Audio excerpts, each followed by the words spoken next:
학생부 종합전형, 그러니까 수시 모집에 있어서는 모든 학생들을 학생부 종합전형으로 선발을 하고 있는데요. 일단 1단계에서 서류평가를 통해서 모집 인원의 2배수를 선발을 하고 있습니다.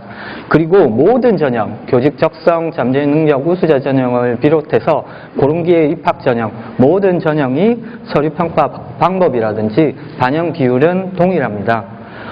그리고 서류평가 방법에 있어서는 지원자가 제출한 서류, 저희는 교사 추천서를 따로 받지 않고 있습니다.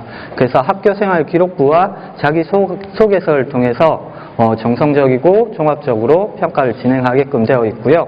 다음에 간혹 이제 검정고시 출신자는 학교생활 기록부가 없기 때문에요. 앞서도 이제 안내 받으셨다시피 자기 활동 보고서를 통해서 학교생활 기록부에 준하는 내용들을 평가하게끔 되어 있습니다. 그리고 지원자 1인에 대해서 총 3인의 평가자가 평가를 진행을 합니다. 그리고 평가를 할 때는 평가자 3인이 협의를 해서 그 학생 1명을 평가하는 건 아니고요. 따로 보안이 유지된 별도의 공간에서 독립적으로 1인이 평가하게끔 되어 있습니다. 그리고 만약에 그 3인의 평가자 간에 일정 점수 이상의 차이가 있을 경우에는 그 학생에 대해서 제4의 평가자가 재평가를 진행하도록 되어 있습니다.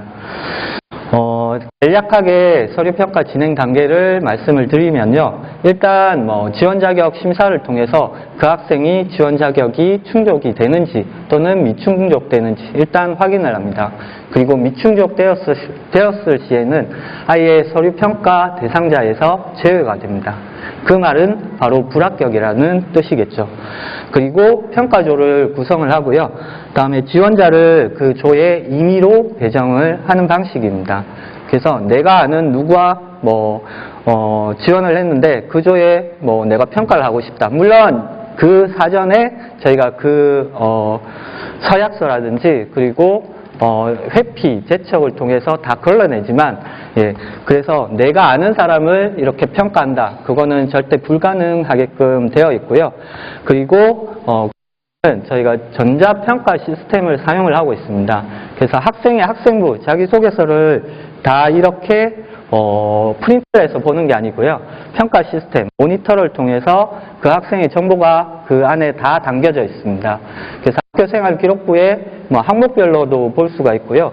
다음에 성적도 과목별로 볼 수가 있고, 다음에 학년별 성적 추이라든지 이런 다양한 정보를 볼 수 있게끔 되어 있습니다. 그래서 이 전자평가 시스템을 통해서 학생을 평가하게끔 되어 있고, 다음에 평가 기간이 거의 저희가 한 30일, 한 달간 정도 서류평가가 진행이 됩니다. 그만큼 학생 개개인의 학교생활 기록부, 자기소개서를 꼼꼼히 읽어보고 학생 개개인별로 평가를 진행을 하고 있고요. 평가가 완료되면 결과를 취합한 후에 혹시나 앞서도 말씀드렸다시피 일정 점수 이상의 차이가 있을 경우에는 재평가를 진행을 합니다. 그리고 최종 성적을 산출을 하고요.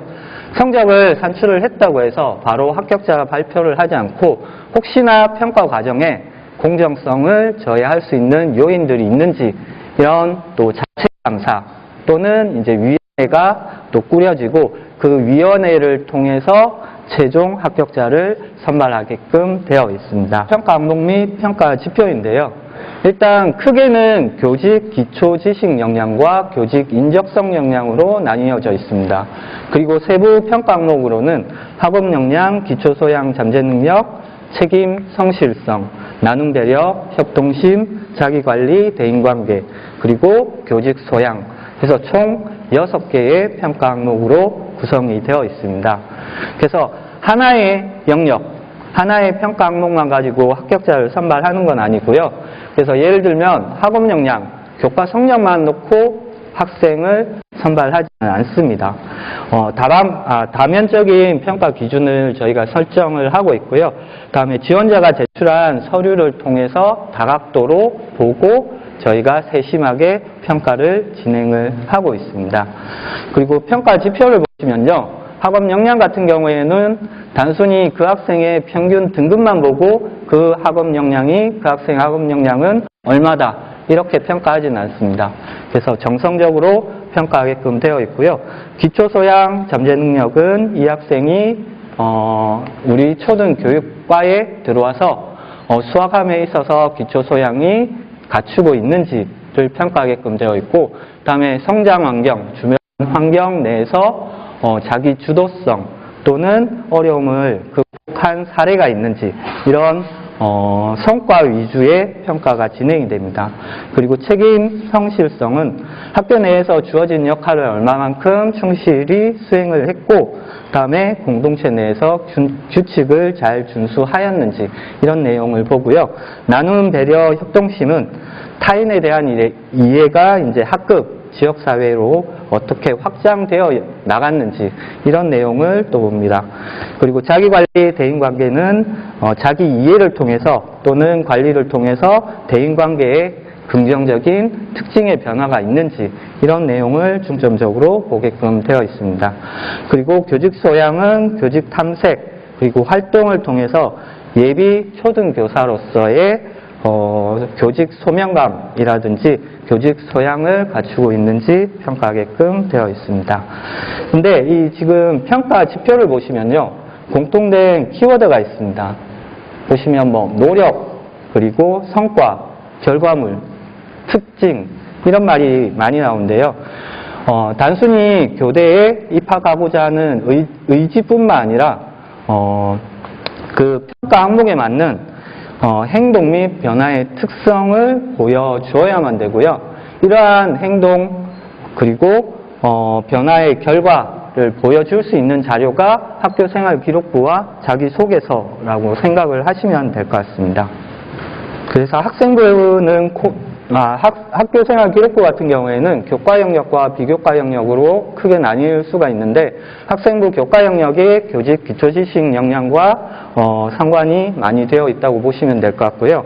학생부 비교과 영역, 그리고 자기소개서에서 교직 인적성 역량을 찾고자 합니다. 그래서 저희 평가 항목별 평가 자료입니다. 이 표는 모집 요강에도 나와 있으니까요. 한번 참고를 해보시면 될 것 같습니다. 오늘은 이번 발표는 아마 학교생활 기록부 위주로 좀 내용이 주가 될 것 같고요. 검정고시 출신자 같은 경우에는 자기 활동 보고서를 지금 말씀드리는 학교생활 기록부에 준하는 내용으로 구성을 해주시면 좋을 것 같습니다. 학교생활 기록부입니다. 그래서 가장 학생부 종합전형에 있어서 가장 중요한 평가 자료라고 보시면 되고요. 공적 장부이고, 그 다음에 담임교사와 교과 관련 교사들이 작성을 하게끔 되어 있습니다. 그래서 그 학생의 학업 능력 또는 성품, 인성, 자질, 가치관 또는 발전 가능성, 잠재 능력, 여러 가지 측면을 다 볼 수 있는 중요한 자료라고 보시면 될 것 같습니다. 총 10개의 항목으로 구성이 되어 있는데요. 인적사항부터 시작해서 행동 특성 및 종합 의견, 그래서 총 10개의 항목으로 학생부가 구성되어 있습니다. 첫 번째 항목이 인적사항인데요. 인적사항 같은 경우에는 저희 대입 전형 자료로 사용되는 학생부에는 인적사항이 안 나옵니다. 그래서 이 학생이 어디에 거주를 하는지, 부모님은 어떤 분이신지 전혀 알 수 없는 상태이고요. 그래서 일반 인적사항은 저희 대입 전형 자료로는 제공이 되지 않는 항목입니다. 다음이 이제 학적사항인데요. 학생이 휴학, 전학 또는 퇴학 등의 여부를 확인할 수 있는 자료이고, 학교폭력 같은 경우에도 이 특기사항에 기재가 되게끔 되었습니다. 그리고 만약 휴학, 특기사항의 학적 변동사항에 대한 이유가 기재가 되게끔 되어 있습니다. 다음이 출결 상황인데요. 하지만 출결 상황에 있어서도 그 학생이 학교 생활에 얼마만큼 성실히 했는지 또는 규칙을 얼마만큼 잘 준수했는지 가늠할 수 있는 중요한 평가 자료이고요. 사실 우리 대학 같은 경우에는 무단지각 1회 정도는 크게 평가에 반영하지는 않습니다. 왜냐하면 고등학교 3년 동안 학생이 생활하면서 한 번쯤은 실수를 할 수가 있다는 거죠. 늦잠을 잘 수도 있기 때문에. 그리고 보통 무단지각 1회가 있는 친구들한테 면접 때 물어보면 다 그렇게 대답을 합니다. 딱 1분 늦었는데 담임선생님이 바로 체크하셨습니다. 그래서 분명 3년 동안 한 번쯤에 실수를 할 수 있기 때문에 1회 정도는 저희가 크게 평가에 반영을 하진 않는데요. 무단이라는 무단 지각, 결과, 결석이 연속적으로 나타났을 때는 분명히 성실성에 대해서 부정적인 지표로 부정적인 지표로 저희가 평가를 진행을 하고 있다는 점을 말씀드리고 싶고요. 다음이 수상 경력입니다. 수상 경력 같은 경우에는 교내 수상 경력만 저희가 평가에 반영을 하고 있습니다. 국가 우수상, 학력 우수상 같은 경우는 저희가 평가에 반영하지를 않습니다. 수상 경력에 있어서는요. 왜냐하면 교과 우수상, 학력 우수상은 보통 교과 그 과목의 내신 등급 1등급 학생한테 주죠. 하지만 이 1등급이라고 하는 거는 뒤쪽에 나오는 교과 학습 발달 상황에 그리고 간혹 또 효행상, 모범상, 선행상을 받는 학생들이 많은데요. 단순히 이 상을 받았다고 해서 저희가 좋게 평가를 하지는 않습니다. 대부분 선행상 받은 친구한테 면접 때 물어보면 그렇게 이야기하더라고요. 제가 선생님 말씀 잘 듣고 또는 학급 임원을 해서 받은 것 같습니다. 사실 그런 내용은 또 뒤쪽에서 평가될 부분이기 때문에 굳이 수상 경력에서 저희가 따로 반영을 하지를 않습니다. 정말 선행, 효행, 모범상을 받았다고 한다면 뒤쪽에 행동 특성 및 종합 의견이라든지 교과 학습 발달 상황을 토대로 그 수상 근거 자료라든지 이런 것도 보고 그 상을 평가를 하게끔 되어 있습니다. 그래서 이 수상 경력을 저희가 평가할 때는요, 단순히 양을 가지고 평가하는 건 아니고요. 한국대학교육협의회라고 하는 곳에서 공통 고교 정보를 줍니다. 그리고 학교 알림이를 통해 어떤 상을 개최를 하고 또 몇 명한테 수여를 하는지 이러한 그 자료를 다 확인하고 정말 이 상이 유의미한지 보고 저희가 평가를 진행하도록 되어 있습니다. 그리고 간혹 가다가 또 그런 질문 많이 하시는데요. 그러면 무슨 상을 받으면 교대 진학에 유리한가요? 자신의 역량과 그리고 관심 분야를 나타낼 수 있는 상이면 그리고 또 충실한 학교 생활을 통해서 받은 상이라고 한다면 다 긍정적으로 평가를 받을 수가 있을 것 같습니다. 자격증 및 인증 취득 상황인데요. 자격증 같은 경우에는 예를 들면 이제 거의 일반고 학생들은 여기 자격증이 거의 비어 있습니다. 비어 있고요. 특성화고 학생들 같은 경우에는 이제 교육과정의 일환으로서 자격증을 따는 경우가 많습니다. 그래서 자격증 많이 나오는데요.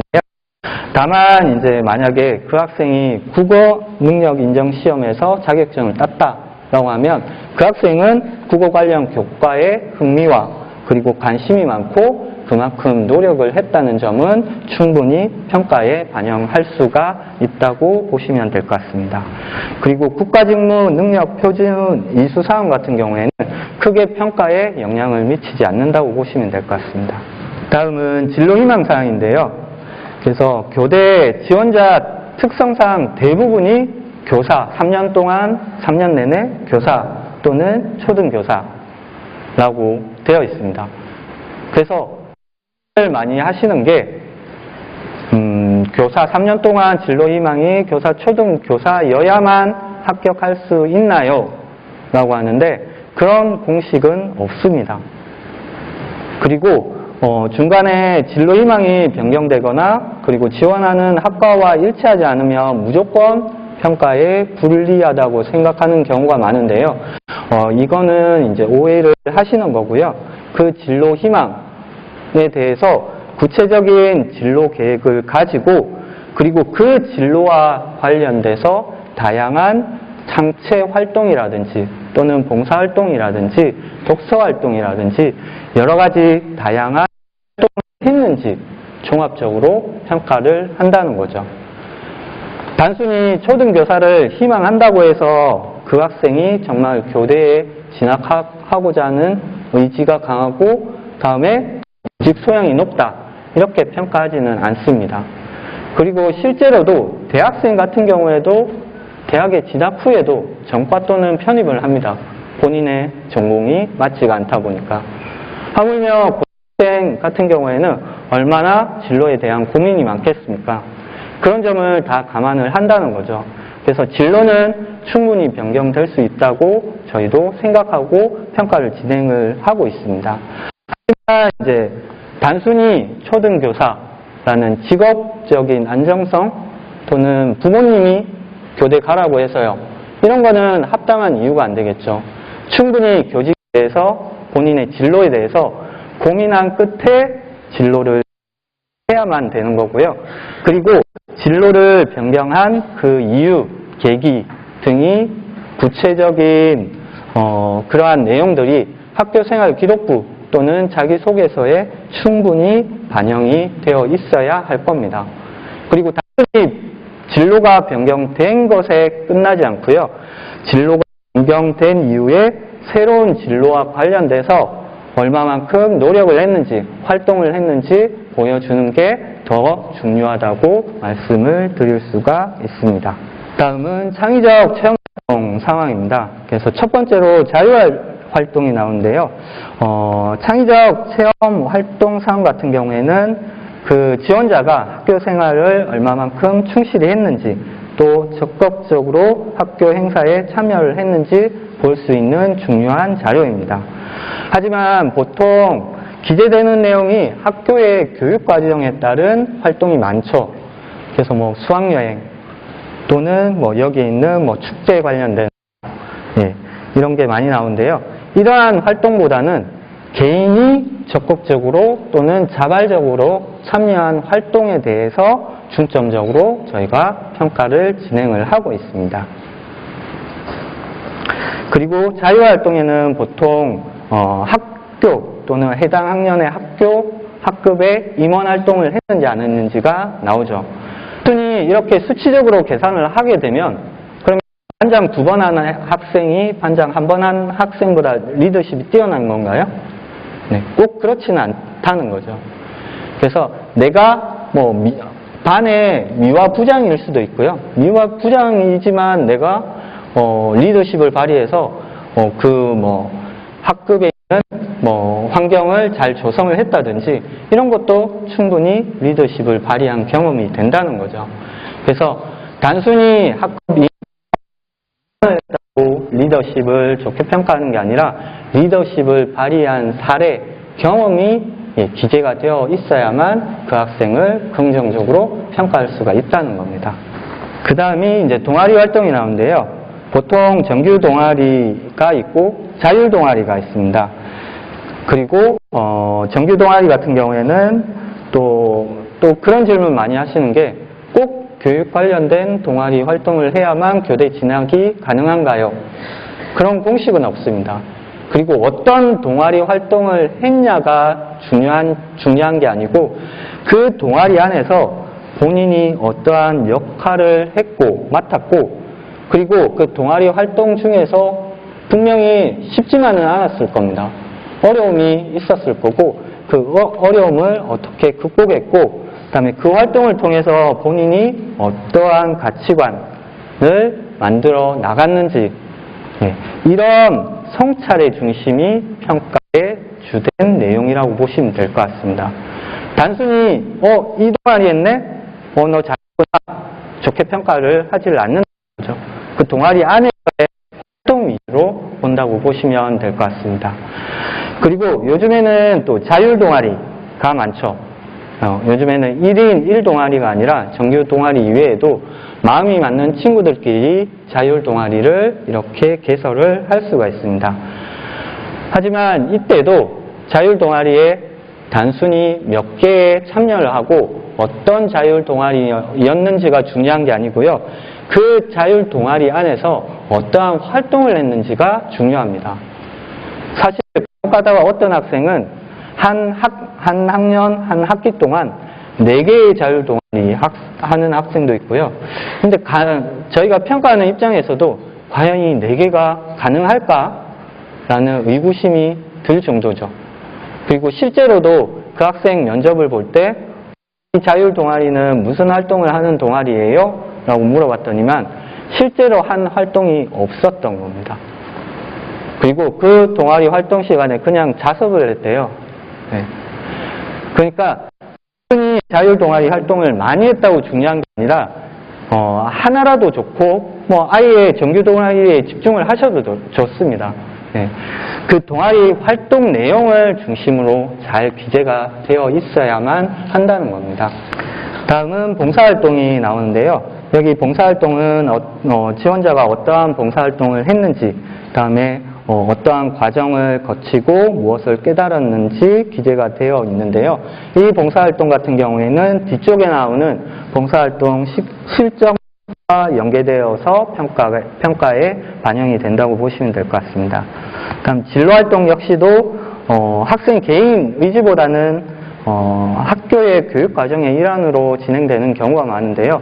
그것보다는 본인, 개인이 자발적으로 찾아서 하는 진로 탐색 과정이 있으면 보다 더 평가에 중점적으로 반영이 된다고 보시면 될 것 같습니다. 그리고 봉사활동 실적이 나오는데요. 또 그런 질문 많이 하시는 게 봉사활동 실적은 그러면 기준이 몇 시간 이상 해야 되나요? 라고 많이 물어보시는데 그 기준을 정해놓고 평가를 하지는 않습니다. 평가를 하지는 않지만 그 내용까지 저희가 평가를 하는데 어느 정도의 양적인 측면도 필요하다는 거죠. 10시간 한 친구, 교회 봉사를 한 친구가 나 정말 봉사활동 열심히 했으니까 그 내용을 중점적으로 잘 봐달라. 네, 이거는 안 될 수도 있다는 겁니다. 그래서 양적인 측면뿐만 아니라 질적인 측면뿐만 아니라 양적인 측면도 어느 정도는 중요하게 평가에 반영이 되고는 있지만 그 기준은 따로 정해져 있지는 않습니다. 그리고 교내 봉사활동 같은 경우에는 개별 학교마다 또는 특성에 따라서 그 내용과 시간이 조금 상이합니다. 그래서 봉사활동 시간만 가지고 평가하는 건 아니고요. 그 내용적인 측면을 통해서 많이 평가를 하고 학교 교육과정의 일환으로 진행되는 봉사활동 실적보다는 학생이 자발적으로 참여하고 한 봉사활동을 더 중점적으로 또는 긍정적으로 평가에 반영을 하고 있습니다. 그리고 교회 봉사활동 같은 경우에도 한 학년, 한 학기에 편중되기보다는 1학년 때부터 3학년 때까지 쭉 지속적이고 일관성 있게 진행된 봉사활동이라면 보다 더 긍정적인 평가를 받을 수가 있고요. 그러면 또 학생들 또는 학부모님들이 많이 질문하시는 게 3학년 1학기도 교회 봉사활동을 계속 해야 되나요? 물론 하는 게 좋습니다. 본인의 여력이 된다면요. 근데 3학년 1학기는 준비할 게 많죠. 내신 관리도 해야 되고 다른 또 여러 가지 입시 준비도 해야 됩니다. 그러다 보니까 대부분의 학생들이 3학년 1학기 때는 교회 봉사활동을 그만둡니다. 2학년 때까지 꾸준히 해온 교회 봉사활동을 많이 그만두고요. 그리고 3학년 1학기에 많이 좀 내신 관리라든지 학내 활동에 많이 치중을 하는데요. 본인의 여력이 있으면 본인의 시간과 노력을 투자해서 3학년 1학기 때까지 지속적으로 할 수 있으면 해도 좋습니다. 한다면 그 시간과 노력에 투자한 만큼 좋게 평가할 수 있겠죠. 하지만 문제는 그 시간을 뺏김으로 해서 내신 관리라든지 다른 여러 가지를 놓칠 수가 있습니다. 그래서 말씀드리는 거는 3학년 1학기 교회 봉사활동은 본인의 여력이 되는지 그런 점을 먼저 좀 확인을 해보시면 좋지 않을까 싶습니다. 그리고 어떤 형태의 활동이든지 학생부에 기재되어 있지 않는 봉사활동에 대해서는 평가에 반영하지를 않습니다. 그래서 그런 내용을 자기소개서에 기재하시거나 하시면 안 되고요. 그리고 교과 학습 발달 사항인데, 저희가 단순히 평균 등급만 보고 그 학생의 학업 역량을 평가하지는 않고요. 또 교대의 특성상 특정 교과목 성적에 주안점을 두고 평가를 진행하지는 않습니다. 전체적인 성적 그리고 예체능 교과까지 포함을 해서 학업 역량을 평가하게끔 되어 있고요. 다음에 교과 성적 성취도 또는 원점수 그리고 이수자 수도 있고요. 표준 편차도 있고 여러 가지 정보를 보고 그 학생의 학업 역량을 평가를 하고 있습니다. 그리고 학년별 성적 추이도 중요한 평가 요소 중에 하나고요. 그래서 또 많이 물어보시는 게 그러면 학년별 반영 비중이 어떻게 되냐고 물어보시는데요. 따로 학년별 반영 비율은 정해져 있지는 않습니다. 학년별 성적 추이 때문에 어떻게 보면 가장 중요할 수도 있습니다. 그래서 내가 지금 1, 2학년 성적이 좋아서 교대 지원을 망설이고 있다. 그러면 3학년 1학기 때 충분히 성적을 올리도록 해야 되겠죠. 이렇게 말씀드리면 말은 쉽게 하지 라고 하시죠. 3학년 1학기 때 다들 열심히 하는데 정말 성적 올리기 힘들죠. 하지만 본인이 그만큼의 교과 성적이 부족하다면 그만큼의 노력을 기울일 수밖에 없다는 거죠. 네. 그리고 다음으로 나오는 게 과목별 세부 능력 및 특기사항인데요. 아주 예전에는 1등급 대학생 또는 2등급 대학생 그 교과의 성적이 우수한 학생만 이런 선생님들이 작성을 하셨는데 요 근래에서는 거의 모든 학생들에 대해서 다 작성을 해주고 있습니다. 그리고 과목별 이 특기사항에서는 이제 교과 담당 교사가 작성을 하게끔 되어 있는데요. 그 작성한 미사오구에 저희가 미사오구보다는 정말 그 수업 시간에 학생이 어떠한 활동을 했는지 그 활동 사항 중심으로 평가를 진행을 합니다. 예를 들면 이런 거죠. 이 학생은 수업 시간에 잘 참여하고 열심히 경청해서 수업에 적극적으로 참여를 했다.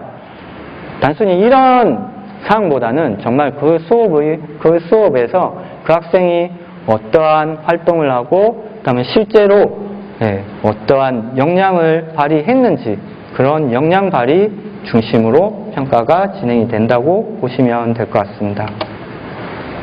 다음에 예체능도 저희가 교과학습 발달 사항을 평가할 때 같이 평가가 되고요. 독서활동 사항인데요. 또 여기에서 또 질문을 많이 하시는 게 교육과 관련된 책을 꼭 읽어야 되나요? 물론 교육과 관련된 책을 읽으면 좋죠. 하지만 반드시 교육과 관련된 책을 많이 읽어야 된다. 이런 공식은 없다는 겁니다. 분명히 학생 개개인마다 교과목 또는 관심 있는 교과목 또는 잘하는 교과목이 있죠. 그 교과목에 흥미라든지 관심 있는 분야를 통한 독서 활동을 해도 좋고요. 다음에 교대다 보니까 다방면의 책을 읽는 학생이 어떻게 보면 좋게 평가될 수도 있습니다. 그리고 단순히 읽은 책의 양을 가지고 평가를 하지는 않고요. 그 책의 수준이라든지 내용도 같이 평가에 포함이 됩니다. 그리고 간혹 이 독서활동 같은 경우에는 면접할 때 면접위원들이 많이 물어보는 관심 분야이기도 합니다. 그렇기 때문에 고등학교 수준 이상의 책을 읽었다. 그러면 면접 때 물어볼 수도 있기 때문에 그런 거는 또 준비를 하셔야 될 것 같습니다. 다음이 행동 특성 및 종합 의견인데요. 담임 선생님께서 수시로 학생을 관찰하고 누가 기록하는 항목입니다. 그래서 총체적인 학생의 특성이라든지 인성 그리고 창의성 그리고 자기주도적 학습 능력 그다음에 예체능 활동까지 종합적인 영역을 토대로 작성이 되어지고요. 어떻게 보면 교사 추천서의 역할을 하고 있다고 보시면 될 것 같습니다. 행동 특성 및 종합 의견 역시도 단순히 미사오구, 선생님께서 작성하시는 미사오구보다는 학생이 정말로 어떤 활동을 했는지, 그리고 그 활동을 통해서 어떤 자기 성찰이 있었는지, 이런 내용 중심으로 평가가 진행이 된다고 보시면 될 것 같습니다. 그리고 행동 특성 및 종합 의견에 간혹 가다가 학교생활 기록부에 기재되어서는 안 될 사항들이 기재되는 경우가 있습니다. 공인 어학 성적 또는 교회 수상 실적인데요. 만약에 기재가 되어 있다고 하더라도 이 부분은 평가에 반영하지를 않습니다. 다음은 자기소개서인데요. 자기소개서라는 게 학교생활 기록부와 함께 이제 학생부 종합전형에 있어서는 중요한 평가 자료라고 보시면 될 것 같습니다. 근데 이 자기소개서 같은 경우에는 지원자를 이해하고 평가에 활용되는 보조 자료입니다. 말 그대로 보조 자료라는 거죠. 가장 중요한 평가 자료는 학교생활 기록부입니다. 근데 이 학교생활 기록부를 보조하기 위해서 또는 평가에 반영하기 위해서 받는 자료가 자기소개서라고 보시면 될 것 같습니다. 그래서 또 많이 물어보시는 게 자기소개서의 배점이 어떻게 되나요? 라고 많이 물어보시는데 따로 배점이 있지는 않습니다. 따로 배점이 있지는 않고요. 어떻게 보면 학교생활 기록부는 이제 제3자 교사의 눈으로 작성이 되어지는 자료라고 보시면 될 것 같고요. 자기소개서는 이제 지원자 본인이 작성을 하게끔 되어 있죠. 생각 또는 관점, 장점 등을 잘 나타낼 수 있는 자료라고 보시면 될 것 같습니다.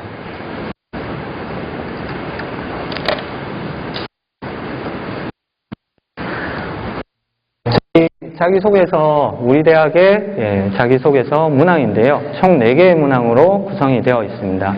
그래서 1, 2, 3번은 한국대학교육협의회의 문항입니다. 그래서 타 대학에도 공통적으로 사용되는 문항 같은 경우에는 초등교사에게 필요한 자질은 무엇이고, 그리고 그 자질을 갖추기 위해서 어떻게 노력을 했는지 작성하게끔 되어 있습니다. 이 자기소개서 4번 항목 같은 경우에는 우리 대학뿐만 아니라 서울교대, 진주교대, 춘천교대, 한국교원대 총 5개의 교원 양성대학이 공동 연구를 통해서 도출한 항목이고요. 현재는 한국교원대를 제외한 4개 대학이 공통으로 사용을 하고 있습니다.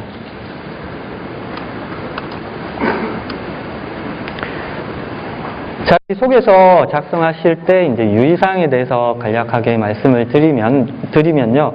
일단은 지원한 전형과 이해라든지, 그래서 일단은 초등교사라는 진로 목표를 세웠다면 초등교사라는 직업에 대한 특성도 한번 살펴보셔야 될 것 같고요. 그리고 초등교사가 갖추어야 할 직업 소명감 이런 것도 한번 찾아보시면 좋을 것 같습니다. 그리고 교대는 어떤 교대에 입학을 하게 되면 커리큘럼이 어떻게 되는지 이런 것도 학교 홈페이지를 통해서 한번 보시면 좋을 것 같습니다.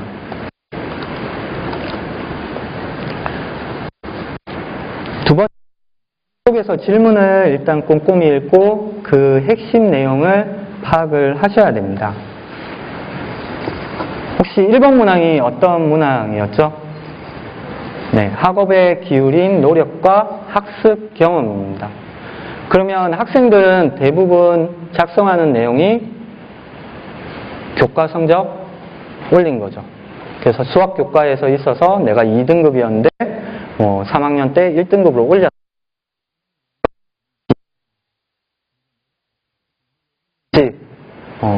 그런 내용을 단순히 교과 성적을 향상을 시켰다. 이것도 물론 학업, 학습이라고 볼 수 있지만 독서 활동도 학습이 될 수가 있고요. 다음에 예체능 활동도 학습이라고 볼 수가 있습니다. 단순히 교과목, 국어, 영어, 수학 이런 교과목 성적을 올렸다고 해서 그게 학습이 잘 되었다. 이렇게 보진 않는다는 거죠. 또 좀 학생들이 많이 좀 실수를 하는 게 뭐냐면 자기소개서 1, 2, 3번 항목에 공통적인 키워드가 있죠.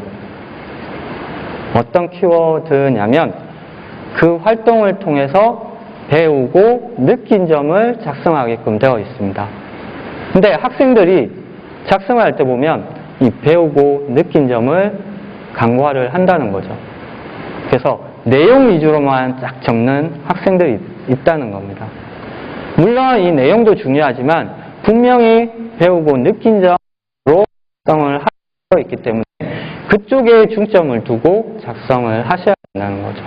자기소개서니까 자신의 이야기를 꼭 작성을 해야만 됩니다. 뒤쪽에 나오겠지만 유사도 검색 시스템을 통해서 이 학생이 다른 학생의 자기소개서를 보고 베꼈는지 다 확인을 하게끔 되어 있습니다. 다음으로는 전체적으로 유기적이고 일관성 있게 작성을 하셔야 됩니다. 저는 이게 가장 중요하다고 생각이 드는데요. 왜냐하면 어떤 학생 과정만 서술하는 학생도 많습니다.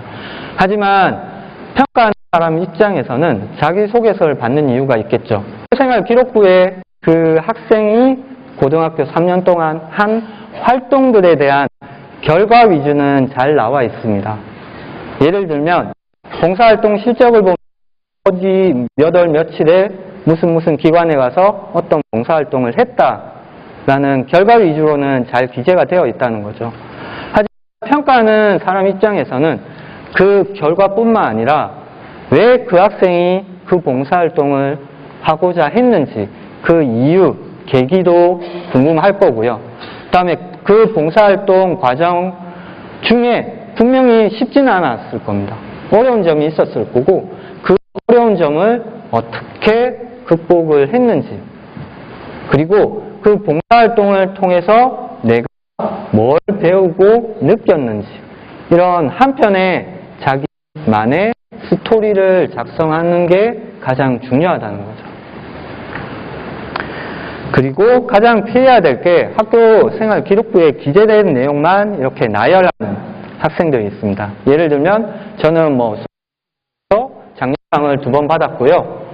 이런 학교 생활 기록부에 나와 있는 내용을 그대로 갖다 쓰는 경우가 있는데 그런 것보다는 그 상을 받기 위해서 내가 어떠한 노력을 했는지를 적어주는 게 더 중요하다는 겁니다.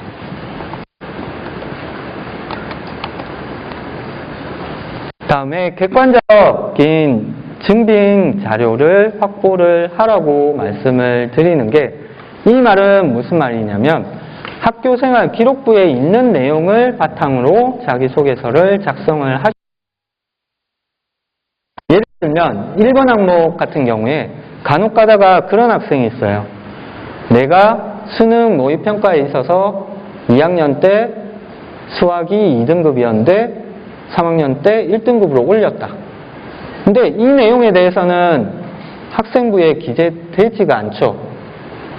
그러다 보면 평가하는 사람 입장에서는 그 내용의 진위를 확인할 수가 없다는 겁니다. 그러면 그 부분은 아예 평가에 반영될 수가 있다는 겁니다. 기록부를 기반으로 꼭 작성을 하셔야 되고요. 그리고 지금 1학년 학생도 있다고 아까 전에 봤는데 1, 2학년들 학생 중에 학생부 종합전형을 준비한다면 본인이 1학년, 2학년 때 한 활동에 대한 결과, 내용물을 기록으로 남겨두십시오. 이 말은 무슨 말이냐면 3학년 되어서 그 활동에 대한 기억이 잘 안 나죠. 물론 학생부에 기재가 되어 있다고 하더라도 독서활동 같은 경우에는 1학년 때 읽은 책 잘 기억이 안 날 겁니다. 그렇죠? 그래서 독서 감상문을 제출을 해야만 독서활동 상황에 기록이 되잖아요. 제출했다고 해서 끝이 아니라 제출한 자료를 잘 기록을 하거나, 안 그러면 요즘에는 핸드폰이 다 있으니까 사진 촬영이라든지 이런 걸 통해서 꼭 기록을 남겨두시면 좋을 것 같습니다. 그리고 자기소개서 작성도 마찬가지로 연습이 필요하고요. 그리고 우리 자기소개서 입력기간이 원서 접수 기간과 동일합니다. 타 대학은 원서 접수 이후에도 자기소개서 입력기간을 조금 더 주기도 하는데요. 우리 대학 같은 경우에는 자기소개서 입력기간과 원서 접수 기간이 마감 기간까지이기 때문에 미리 자소서를 작성을 해 놓으셔야 됩니다. 그래서 실제로 저희가 자기소개서를 받았는데 4개 문항에 크크, 이응이응만 있는 학생이 있습니다. 지금 웃으실지 모르겠지만 실제로 지원자의 한 1% 정도는 이런 학생들이 있다는 거죠. 물론 우리 대학에 원서를 접수하고 이 대학은 안 될 것 같아 라고 아예 지원을 포기하는 경우도 있겠지만, 원서 접수하실 때 자기소개서 문항에 한자라도 입력을 해야만 원서 결제가 됩니다. 원서 접수가 되고 결제까지 가능하거든요.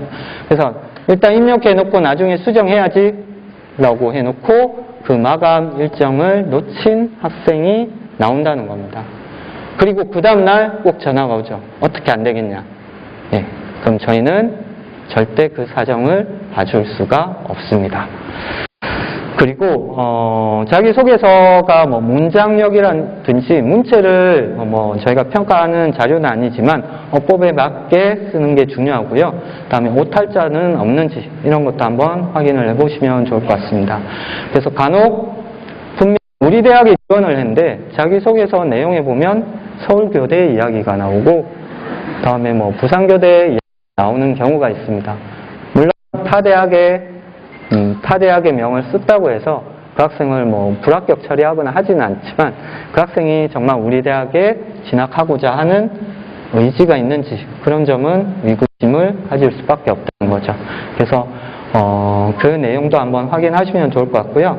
다음에 대해서는 아마 많이 안 내려가서 다 알고 계실 겁니다. 그래서 공인어학 성적, 교회 수상 실적을 기재를 하시면 0점 처리, 즉 불합격 처리가 되기 때문에 절대 작성하시면 안 되고요. 다음에 올해부터 생긴 겁니다. 그래서 학생부 기재 불가 항목, 그리고 사교육 유발 요인이 큰 교회 활동 같은 경우에는 작성을 하시면 됩니다. 작성을 했다고 하면 평가에 불이익을 받을 수도 있고 결국 불합격 처리가 될 수도 있으니까 이 내용은 절대 자기소개서에 기재를 하시면 안 되고요. 또 하나의 항목이 더 있습니다. 바로 부모님 또는 친인척 포함해서 사회적, 경제적 지위를 암시하는 내용을 자기소개서에 작성을 하시면 안 됩니다. 보통 교대 지원하는 학생들 중에 부모님이 교사이신 분이 많습니다. 그래서 자기소개서에 그런 내용이 나오거든요. 교사인 아버지의 역량으로 초등교사를 꿈꿔왔고, 근데 이제부터는 자기소개서에 그런 내용이 기재되어 있다고 하면 불이익을 받을 수가 있습니다. 또 그러면 또 질문하시는 게 그러면 교육업계에 종사를 했다 이런 건 괜찮나요? 이런 것도 다 사회적 지위를 암시할 수 있는 내용이기 때문에 절대 기재를 하시면 안 됩니다. 그리고 앞서 유사도 검색 시스템을 돌린다고 했는데요. 또 학생들이 또 아니게 생각을 해서 선배 거 예전에 부산교대 합격한 선배 자소서 그걸 좀 보고 베껴도 되지 않을까? 하지만 저희가 유사도 검색 시스템을 대학 내로도 돌리지만 대학 간으로도 돌리고요. 자소서를 받아왔던 게 거의 저희가 입학사정관제를 시작으로 해서 한 10년 가까이 되는데 그 10년 가까이의 자료가 다 데이터로 축적이 되어 있습니다. 그래서 절대 남의 자기소개서를 보고 베끼는 일이 없도록 하셔야 될 것 같습니다.